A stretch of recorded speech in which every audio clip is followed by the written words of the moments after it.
నాతో మాటలాడుచున్న దూత తిరిగి వచ్చి నిద్రపోయిన యొక్కని లేపినట్లు నన్ను లేపి, నీకు ఏమి కనబడుచున్నదని అడుగగా నేను, సువర్ణమయమైన దీపస్తంభమును, దానిమీద ఒక ప్రమిదయును, దీపస్తంభమునకు 7 దీపములను, దీపమునకు 7 గొట్టములను కనబడుచున్నవి.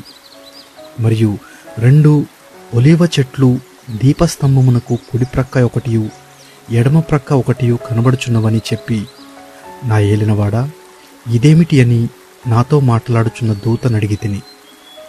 నాతో మాట్లాడుచున్న దూత, ఇదేమిటో నీకు తెలియదా అని నన్నడుగగా నేను, నా ఏలినవాడా, నాకు తెలియదంటిని. అప్పుడతడు నాతో ఇట్లనెను, జెరుబ్బాబెలునకు ప్రత్యక్షమగు యెహోవా వాక్కు ఇదే. శక్తి చేతనైనను బలము చేతనైనను కాక నా ఆత్మచేతనే ఇది జరుగునని సైన్యములకు అధిపతియగు యెహోవా సెలవిచ్చెను. గొప్ప పర్వతమా, జెరుబ్బాబెలును అడ్డగించుటకు నీవు ఏమాత్రపు దానవు? నీవు చదును భూమి వగుదువు. కృప కలుగునుగాక, కృప కలుగునుగాక అని జనులు కేకలు వేయగా అతడు పైరాయి తీసుకుని పెట్టించును. యెహోవా వాక్కు మరలా నాకు ప్రత్యక్షమై ఇలాగూ సెలవిచ్చెను, జెరుబ్బాబెలు చేతులు ఈ మందిరపు పునాది వేసియున్నవి, అతని చేతులు ముగించును.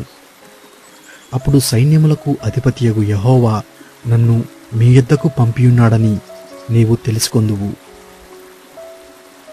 కార్యములు అల్పములయ్యున్న కాలమును తృణీకరించిన వాడెవడు? లోకమంతటను సంచారము చేయు యెహోవా యొక్క 7 నక్షత్రములు జెరుబ్బాబెలు చేతిలో గుండునూలుండుట చూచి సంతోషించును.